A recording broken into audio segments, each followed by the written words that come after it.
Welcome to Tenor Tech, where I solve the problems you didn't even know you had. You begin by preparing the physical connection.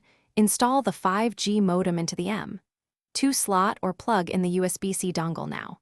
Once done, insert the active 5G SIM and secure the antenna leads. This ensures radio reception. Make sure drivers are installed from the modem maker because generic drivers often lack carrier support. You will also enable modem management in your OS so you can see signal and bands. This is essential to control network modes and troubleshoot later.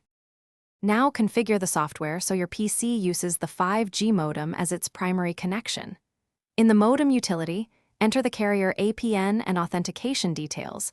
Without the correct APN, you won't register.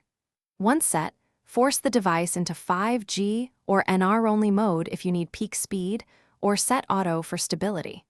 Also check IP allocation and DNS. Misconfigured DNS can look like no internet even when the modem is registered. Save settings and reboot the modem service to apply changes. Finish by validating connectivity. Run speed and latency tests and confirm you have an internet-routable IP.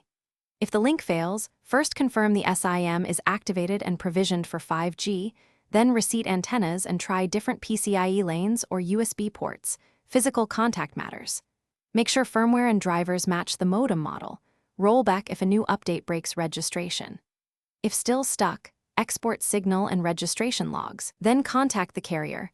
They can check provisioning and band locks on their side.